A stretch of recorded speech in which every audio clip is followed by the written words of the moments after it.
Hey everybody, it's Andy. I'm just gonna run through a quick tip on how to paint a light texture inside of Substance Painter, and this will be useful for doing like car headlights, tail lights, and any other kind of surface that has these kind of markings, this kind of pattern overlay on the lens. And what we have over here is that I have a reference set up for a Wagner halogen light. And normally, what a lot of people might do is just if they're in a quick bind, they'll use a photograph and put that over their use that for their texture. But because we're doing PBR workflow, that doesn't necessarily work, especially with when considering reflectance values. When you have your model in different lighting situations, you might encounter weird reflections or issues with opacity given due to the light source that's embedded in the image.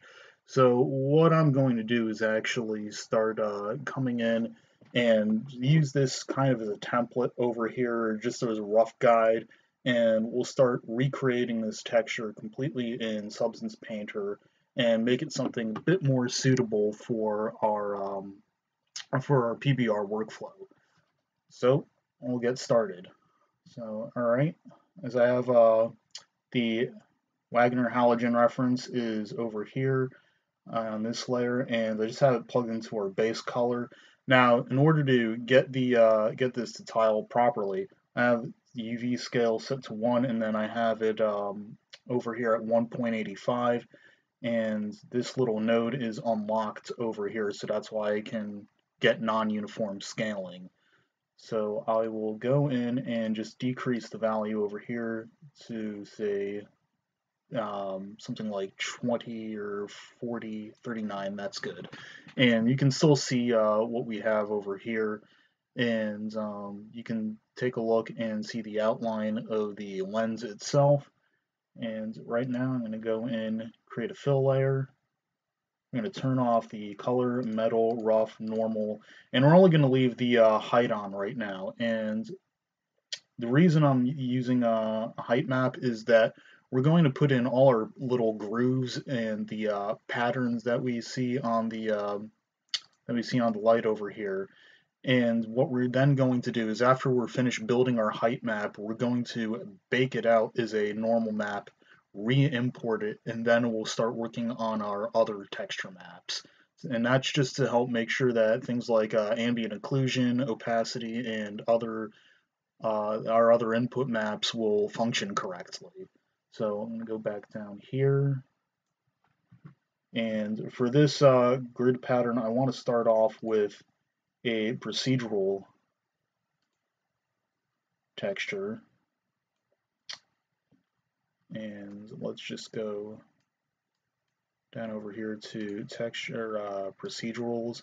And I'm probably going to use, I don't know, bricks are usually pretty good. I actually have a lens reference over here from an older file that I used, and I just imported it to get an idea on how do I do this. So, all right, so we have the grid pattern over here.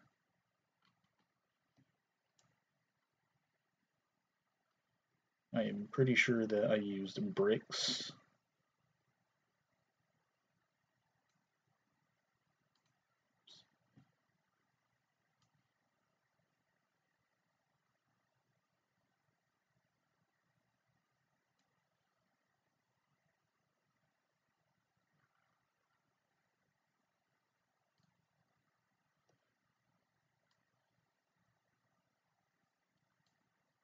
There we go.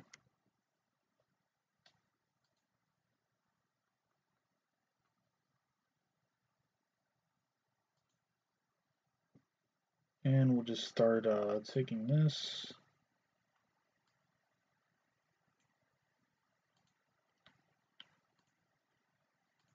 Bring this value up a little bit more so I can see what's going on.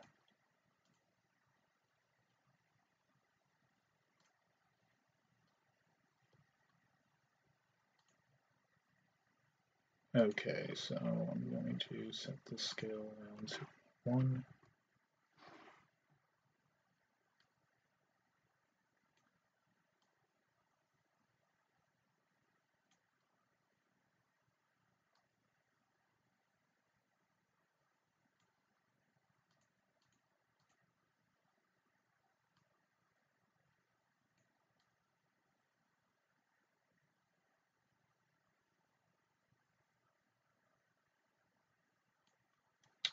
You know, I don't think I use this one. I think I actually use these bricks instead. So I'm going to, well,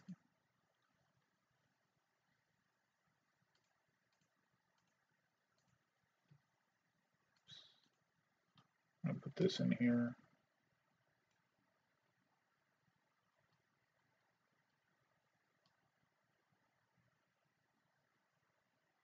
Yeah.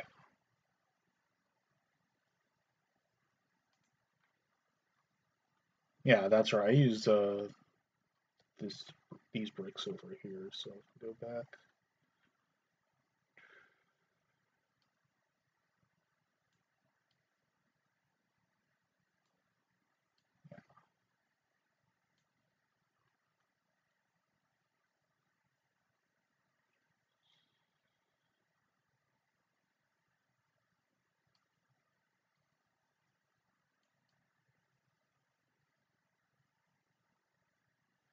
good. Take that down.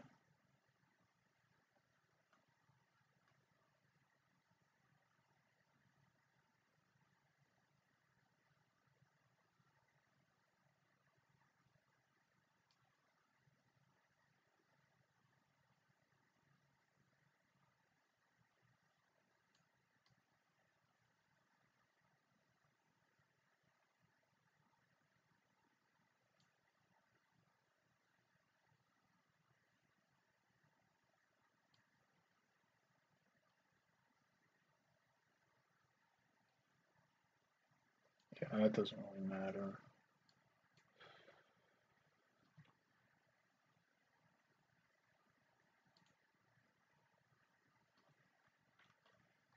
Get an idea of.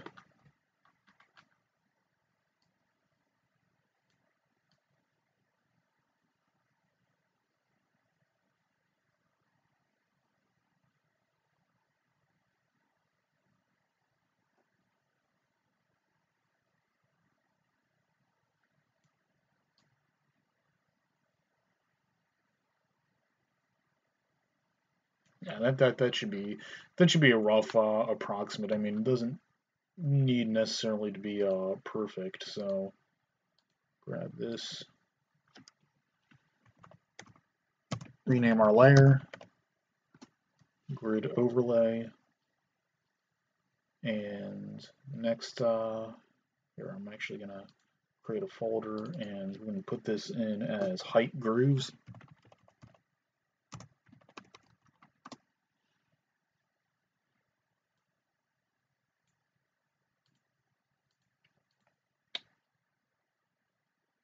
And I'll set up another layer over here. I'm just going to call this subtract. And let's see. Actually, you know, this probably, we can go a little further, I think, over here because we want, yeah, we want these to be spaced out correctly with zero gap. I think, can that go any further than, no, 64 is the closest we can go, but I think that should be, it should work okay. I'll go back in here.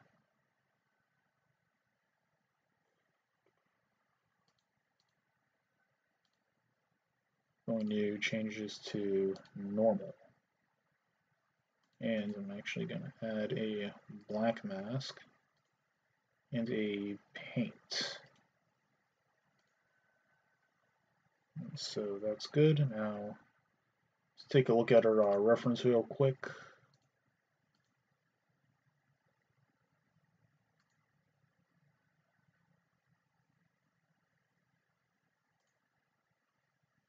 And from what we can see over here, so we're going to have some cuts coming along over here, a line over here, another line coming over here. So those are pretty evenly spaced, so that'll be kind of easy to figure out. Just want to go into here and now it needs to do it through base color.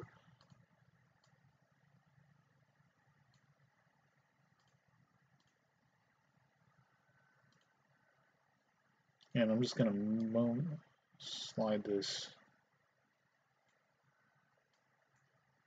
I'm going to go into height and slide that down a little bit just so we can get a better idea. And I'll bump this back up later, but I want to make sure I can see what I'm doing so far.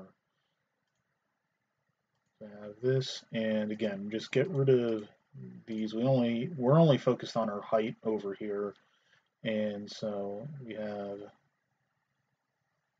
this over here, and we're going to go to our alphas. Again, search for a suitable brush, and let's see. Okay, this square shape, this looks like this will be pretty good over here. So,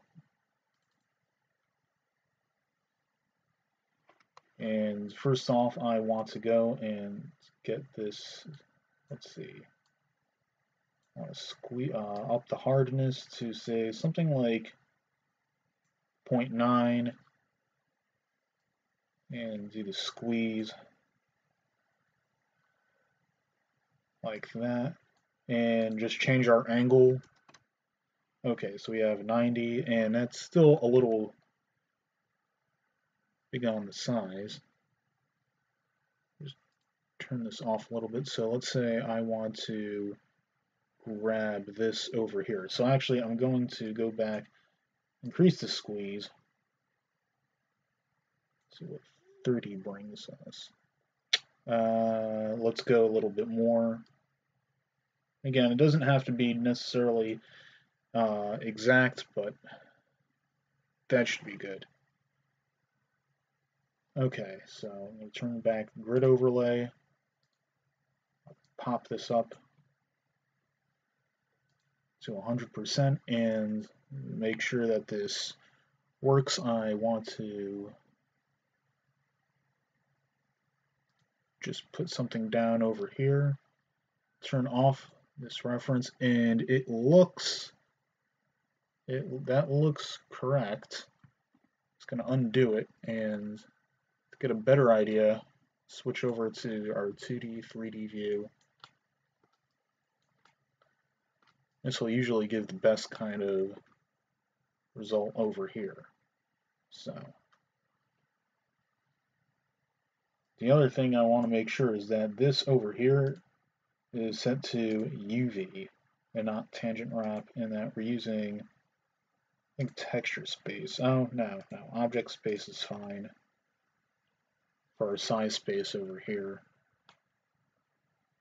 And that's just to prevent any kind of weird distortions when we stamp down. So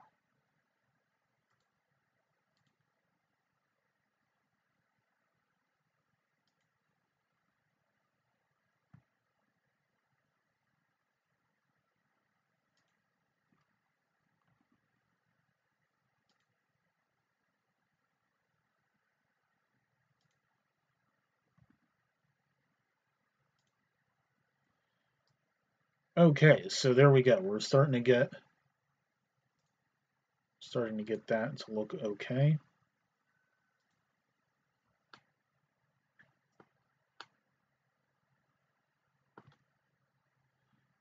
Now for something like this here, let's go move that up. We're going to shrink our squeeze down to maybe 33.3.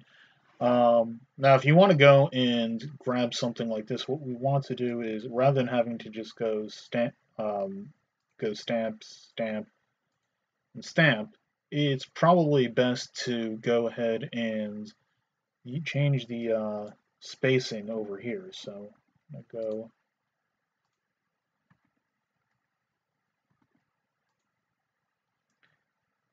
get our space going. That's actually, by default, that's pretty close to what we need. I'm probably going to go down to, say, let's say if 18 gives us a slightly cleaner result on that. Just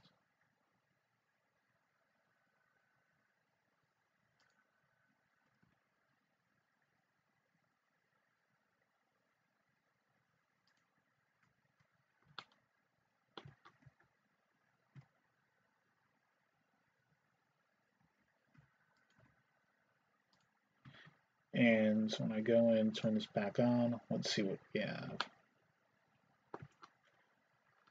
Okay, so that's pretty good. I know that there's, can fix that probably. That was just because I didn't have this turned on at the time, so go back here, restamp. And there we go. We've got, that looks, you know, that's pretty good what we have over there.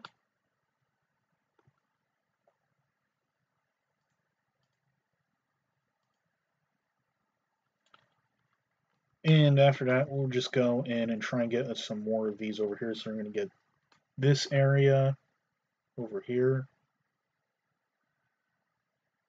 You know, because all of this is sort of the same, actually, what I can do is increase the size, say something like this over here, and then I'll just go squeeze down to, say, I don't know, 16. That's probably maybe 0.15 over here. Just grab and stamp. And that's not good because I need to work on my spacing. So turn, let's see.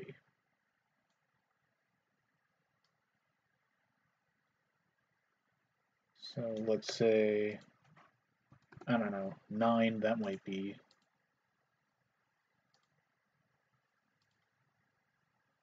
Good.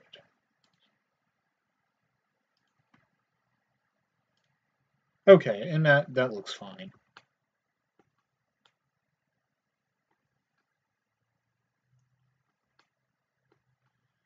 So we got that. Then we have some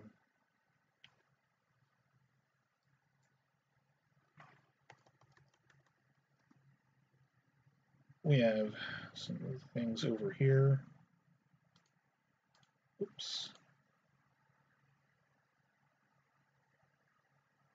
And what I want to do is do another, improve my squeeze over here. And let's say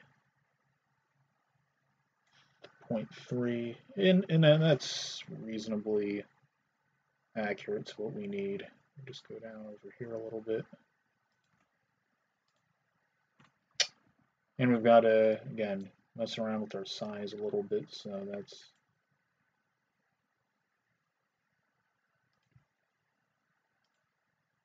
that was too much.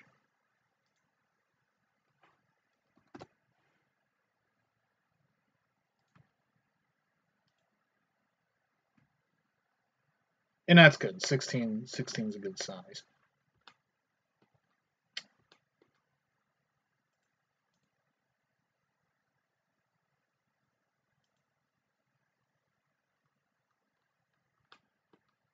And let's see what else we have.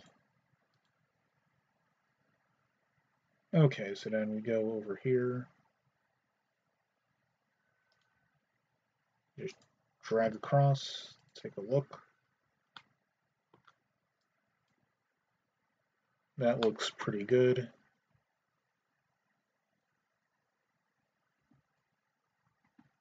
Though sometimes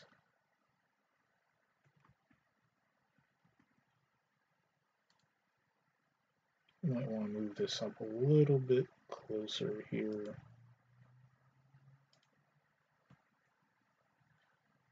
Yeah, and we don't, I mean, this over here, this line over here, we'll just fix that in our next layer when we get to it.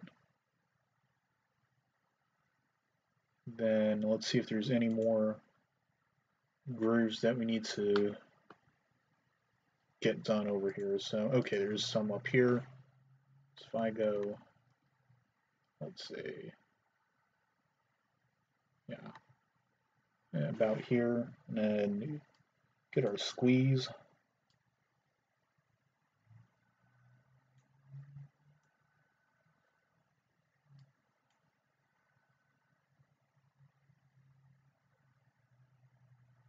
Okay.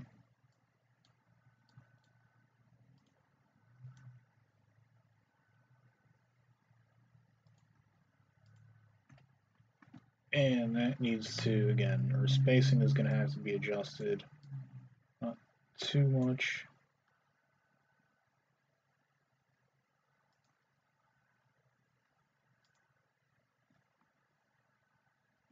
It's probably a little bit much.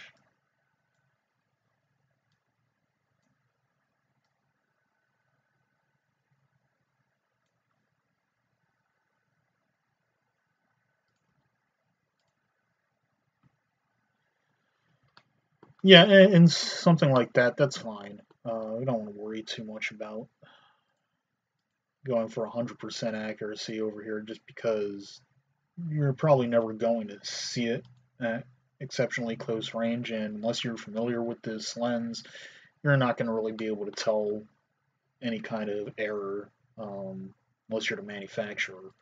So we've got that, and I just want to grab this over here. So our cutout for the text.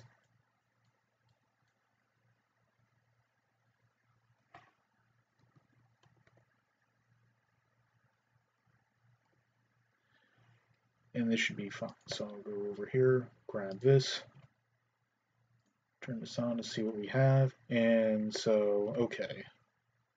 So that's about the only thing. In this case, spacing, if we have any kind of overlap, that's fine. So we want this to be a clean block.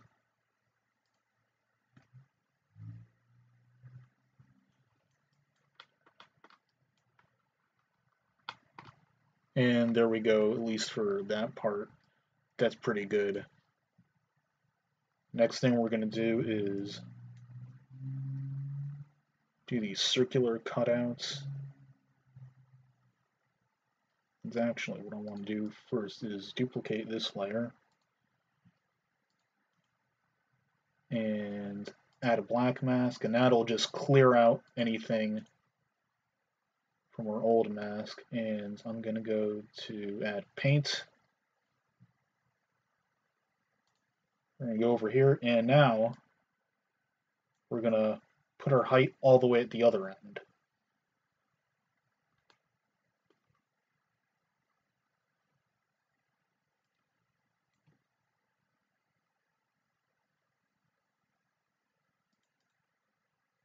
I'm just going to shape over here, use this alpha, minimize that, and increase our hardness to, again, 0.9. We don't want to go all the way hard, but just leave a little bit of a soft edge. And there we are. I just want to make sure one more thing is correct. Yeah, UV alignment, that's good.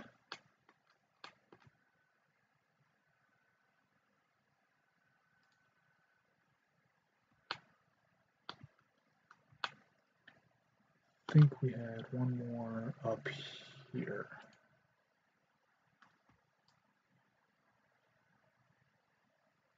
And so, yeah, we're going very well over there.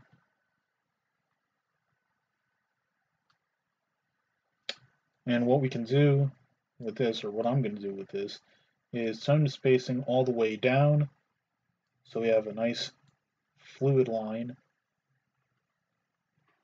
And I'm going to grab this, shrink this down, and let's see, if I go like this, make a nice cut. That's a little too thick, so I shrink it down one more size.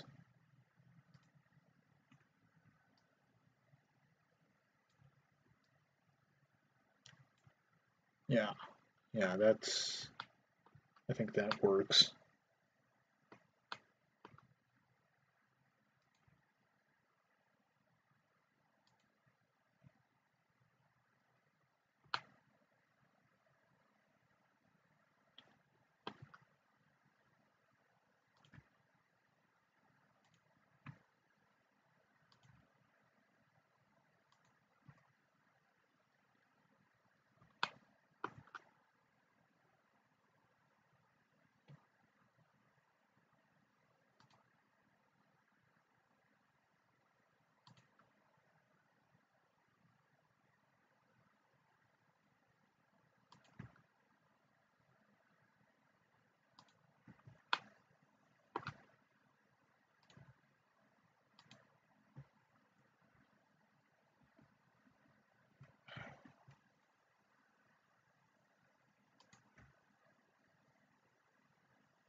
Oops, you gotta be a little bit careful over here.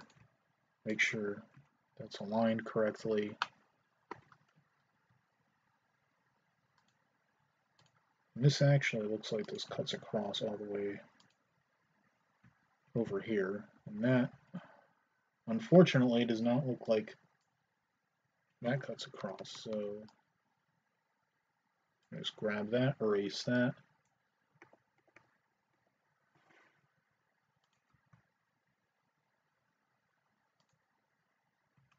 And there we are. So that's good.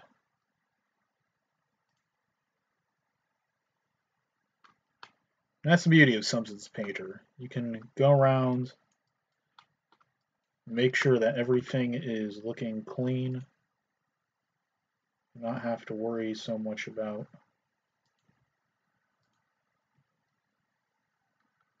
some of these other things that you normally would be concerned about if you were, say, using Photoshop. Whoops.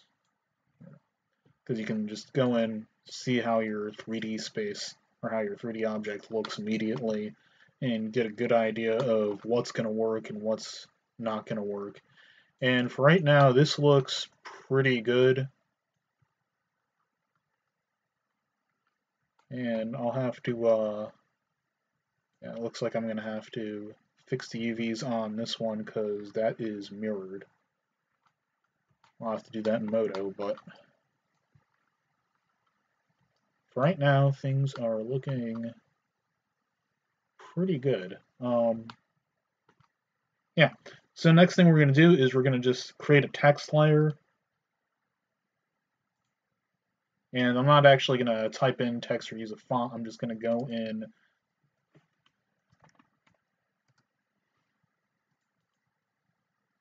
I'm just going to go in and use the strokes. So I got a Wacom tablet, and that'll be pretty fast to go through. And what do I need to do? I need to do, so I go to my mask. And we're going to go and use a paint again.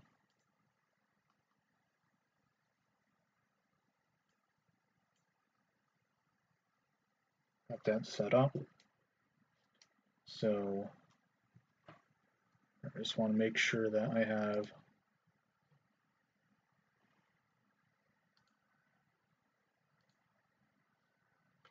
first off, I need to, again, take this stuff down over here because we're only concerned about the height, and in order to see something, I need to put the height in, and that looks too big, so just fix that quick. Knock it back over here. Oh, whoops. Hit the B key, and that brought me back to a material viewer, so let's see. There we go.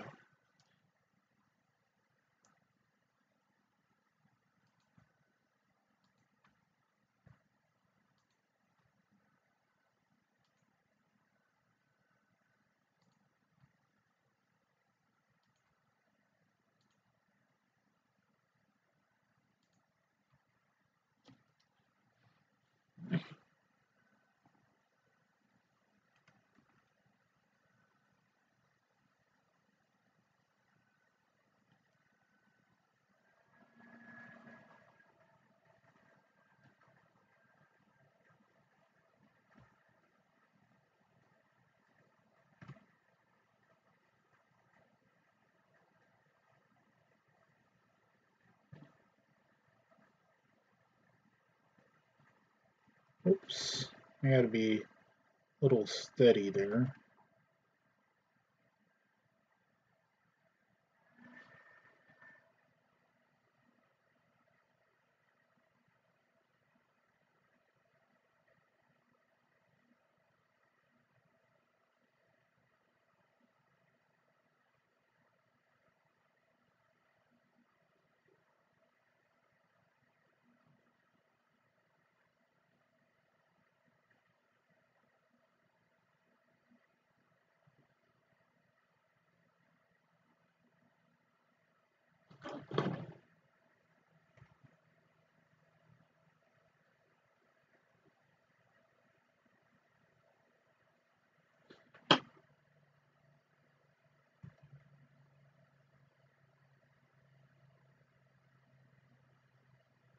And there we go. So we have Wagner halogen, and it is perfectly legible in our 3D view. Might be a little off, but again, I mean, this is a 512 map over here, so as long as we have the general thing. I mean, the only other thing that you could possibly do rather than hand etching it in would be to go online and find a Wagner halogen, just an image of their logo or what have you, and then import that in as a stencil and just kind of stamp it into place. That would probably be the next best thing you could do. Then I think there might have been some text over here that I can't really, let's see.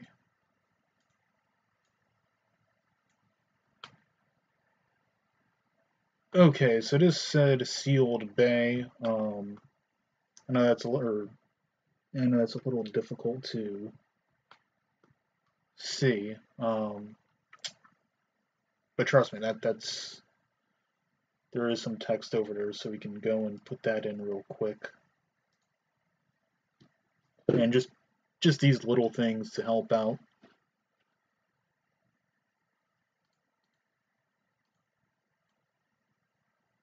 They tend to add a lot to them, so make it look a little bit more authentic.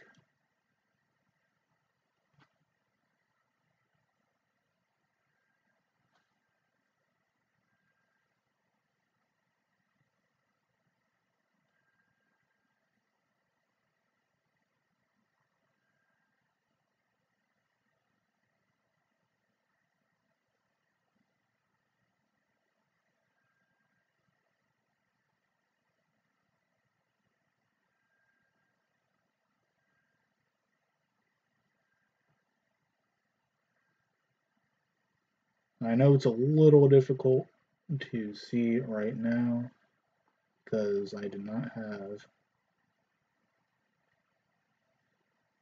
this part erased, so and that's probably, yeah. So if I go over here and I go back and use our well, I can use a shape brick over here as well.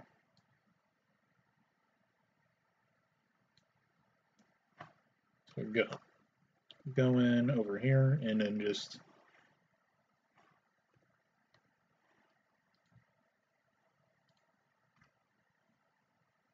there we go.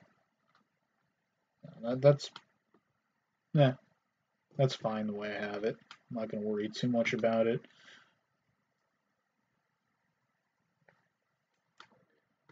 But yeah, so this is our height map over here. Let me turn this reference off. And that is what we're going to wind up baking out. So this looks pretty good for what we have. And I'm just going to grab all of this. I don't know what that fill layer was for, but I'm going to create a new folder, put this as height map reference.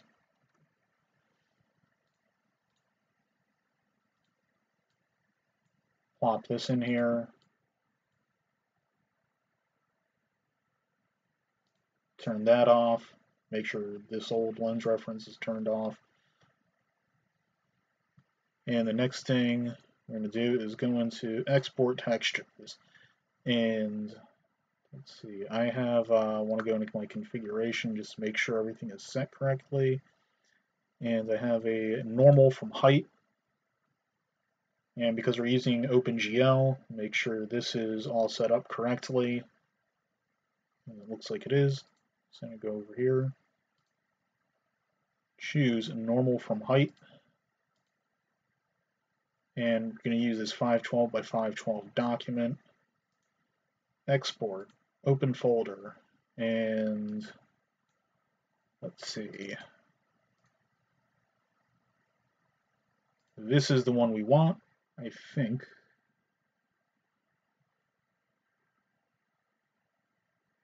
Yeah, that looks like the one we want.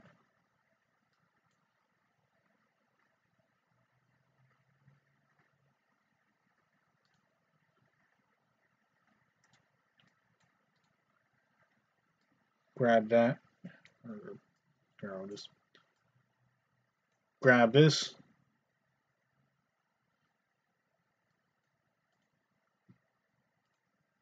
Find it as our texture. Save to our project, which is untitled, and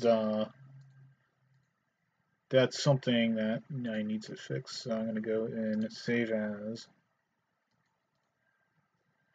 We're just going to call this front bumper lens. There we go. Okay, so I want to take this down over here.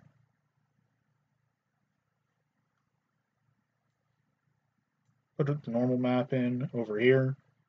Good. So now we have our normal map. That looks correct. And we just have to bake out all these other textures.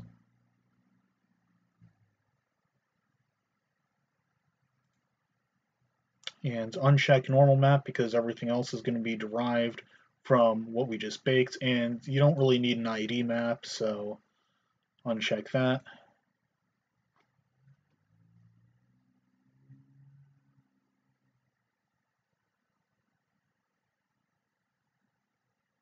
Okay, so I don't really need to have the split view, so I'm going to go to our 3D view only, and now I have this lens reference over here, and that is going to help with some of what I'm doing.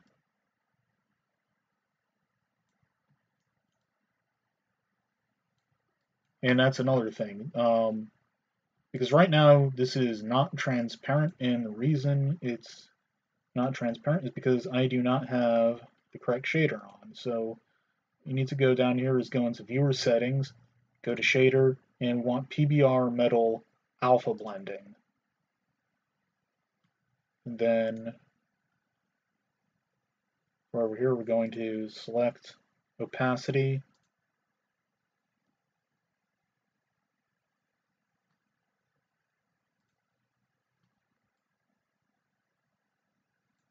And now with that alpha blending, that new shader that we have, we can also see from the back. So we have a double-sided polygons, and that works for what we needed.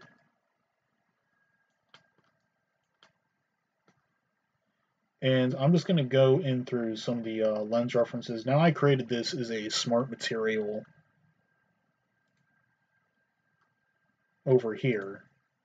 So this doesn't ship with Substance Painter. You'll have to create something on your own with this.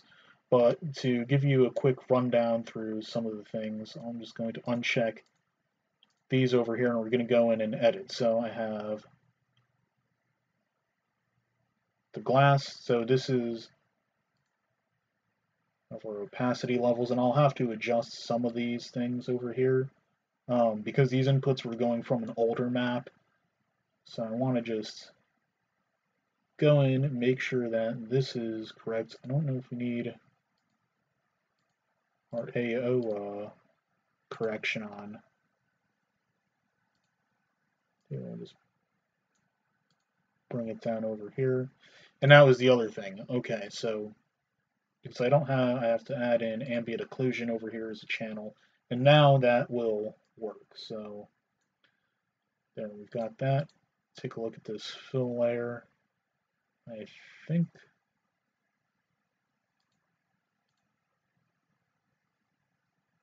good on that. Okay, and this was this was some of the wear. So let me take this off over here. So what you're going to see is, because, no lens is unperfect, even something with plastic, you're still going to have dings and other things in there. So just little bits of wear or scratches. So I have this over here, and I think I created this from a smart mask, and it was like, what was it? So it's using the metal edgeware generator. I don't remember specifically what mask I used for this, but this is where smart masks are going to come into play to just to help control some of these things.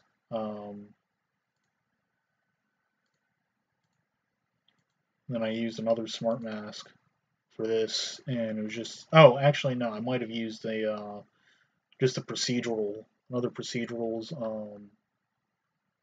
probably what the heck, scratches. I think it was either scratches 2 or 3 or 4. It's one of these, and I just played with the layers over here. So you take a look down. Might have a lot of, yeah. So if I go over here and I start bumping up this stuff, and I think the other thing is I played with this level. So this is at 9. Originally, that's what this looked like. So that's quite a bit of scratch, very heavy. We don't need something like that. So again, we just bring this down over here as much as we can. Get some contrast in there. And then ultimately, we're going to take this over here and we're just going to move this back down, maybe to 39. So you want just enough to make sure that, there's obviously something you can see, but without having too much, so it's overkill. So it overpowers everything. So, okay, we have, I'll put that glass back on, and that's just for the reflectance.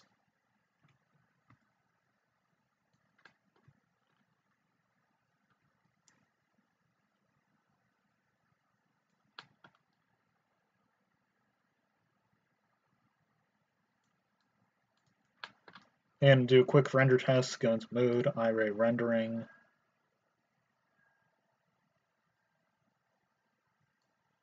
And, there you go. You've got, so, you can obviously see through the material. You can still read it over here. I think the only thing that's really going to be, that would be more helpful is just to have the actual light fixture that this screws into. If you have that, you're going to get a better idea of how this thing's supposed to look in final rendering. So I'm pretty happy with this right now, and what I'm gonna do is bake this out and then jump over quickly into MODO and see how that works. 'Cause I already have a fixture already built that I can test this against. We can do a test render. So come in over here. Once again, export the textures, and this time I'm going to export over to MODO 902. So make sure that configuration is correct. So we have our diffuse, specular, OpenGL normal, roughness, ambient occlusion, specular amount, and transparency amount. So that's good. 102, everything is good, so export out. Open folder, close Skype.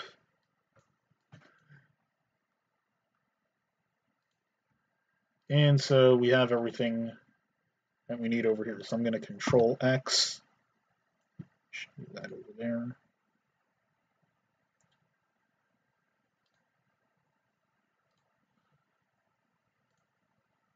And remember where I put all my textures over here. There we go. So we have ones for MODO. Put this down over here, and that's what we're looking for. FB bumper lights, or F bumper. Okay, do that. Shift this up over here. Get rid of that for right now. and I just have to be careful and make sure I'm in the correct file. So we have LED testing over here.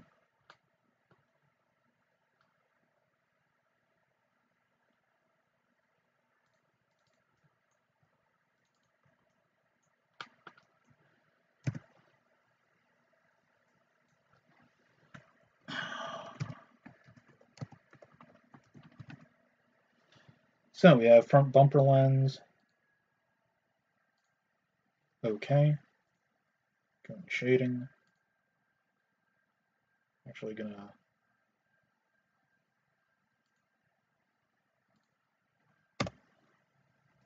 undo all of this for right now.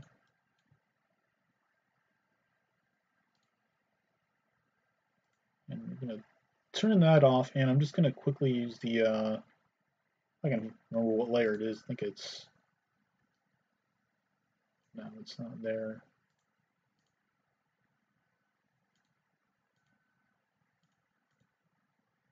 Lights high. There we go. Okay. Turn these off for now.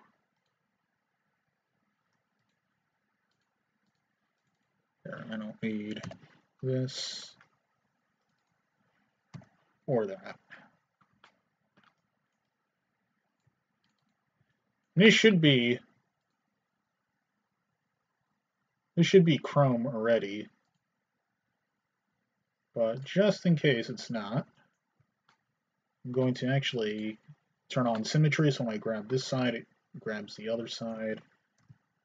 Material, and I already have a chrome material there. Okay, so we got that.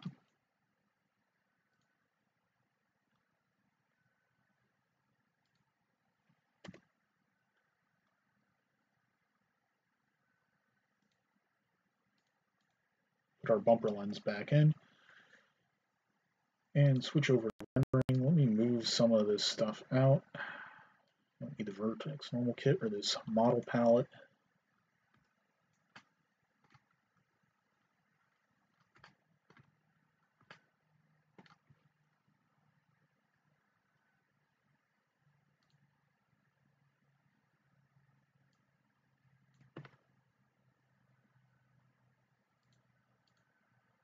Add our clips.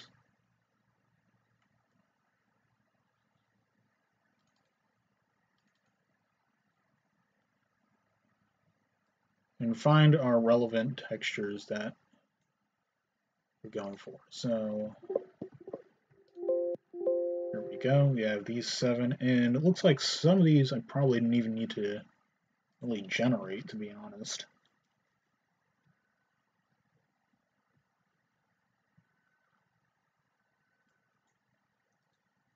Oh, and just so you know, what I'm doing right now, this special setup from Substance to MODO, I want to give a shout out to Wes McDermott over at Algorithmic and Pixel Fondue, because it was one of his tutorials that actually showed the method on which I'm going to do. So I want to give him credit for that.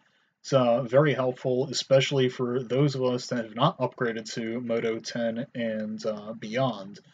So we don't have, unfortunately, if you're on Modo 902 or lower, you don't have a Unity or Unreal Engine shader plugin, and you're forced to contend with trying to manually plug and play which exports from Substance Painter are going to work best in Modo. So, you know, this works best. It's not, you're never going to get a perfect one-to-one translation, but this method that he showed works very well. So what I'm going to do now is just pick some of these textures and figure out which maps are which. Okay, so this is the diffuse. We want to put this one in first.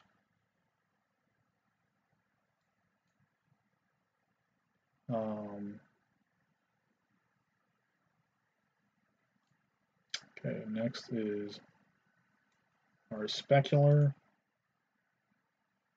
We want to use that, plug that into specular color. And I just want to quickly .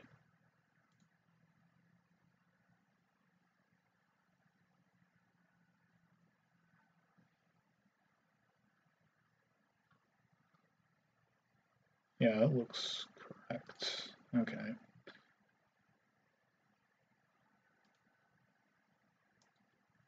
In our normal map.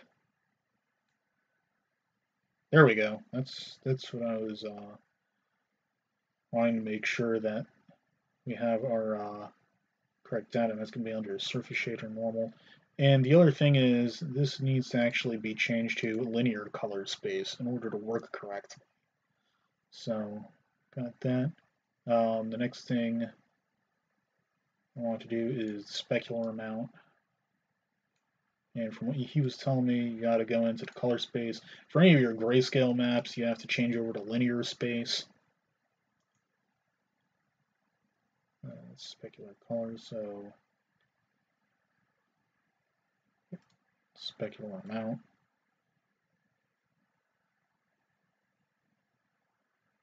And that is our transparency amount. I'm not worried about that just yet. Roughness.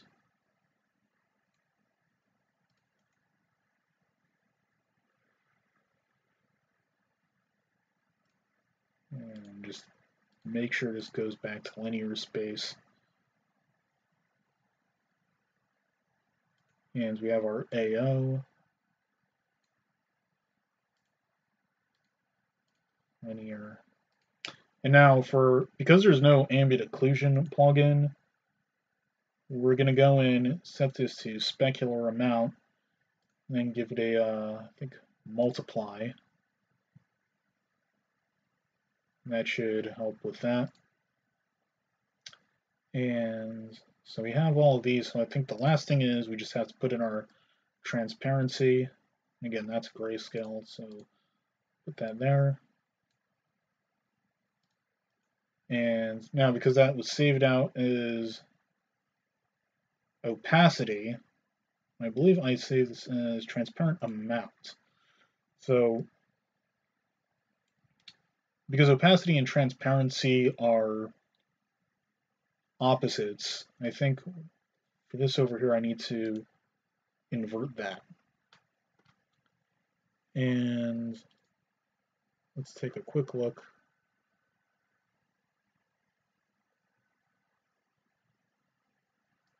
See what I'm getting over here.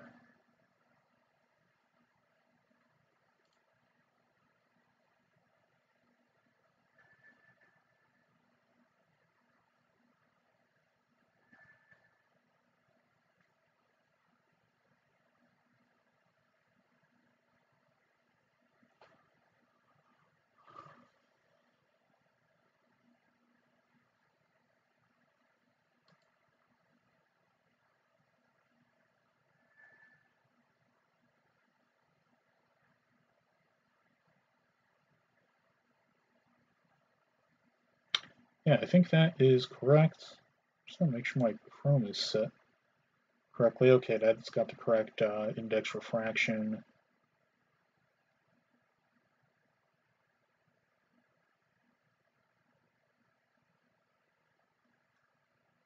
That's from substance pointer. What did I use for that? Okay, so I did use invert for my other lens that I have in here. Because I have these over here that I also created in Substance Painter, and these were actually, these lenses over here were the is what I based that reference layer off of. And for this, you want to put the headlight fixtures in. Or no, I think it might be light pieces. Or chrome pieces. Yes, chrome pieces. There we go.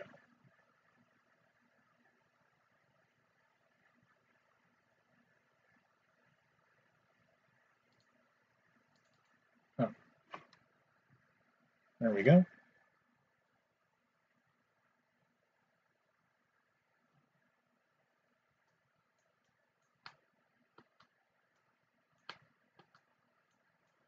So pop out over here, just turn the shadow catcher on.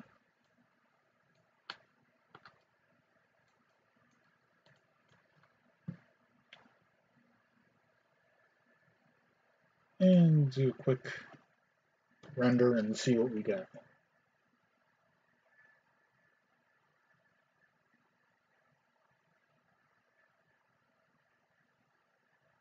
And for this, I just have a simple studio setup, so nothing too complex.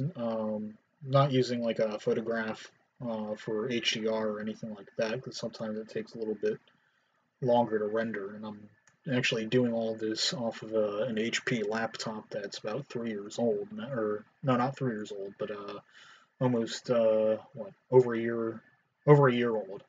Sorry, I'm thinking of my old laptop, which is well over 3 years old. But this works pretty well over here, and yeah, as you can see,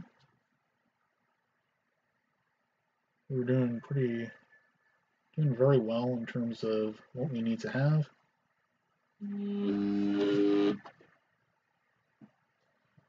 And yeah, that's so far that's good.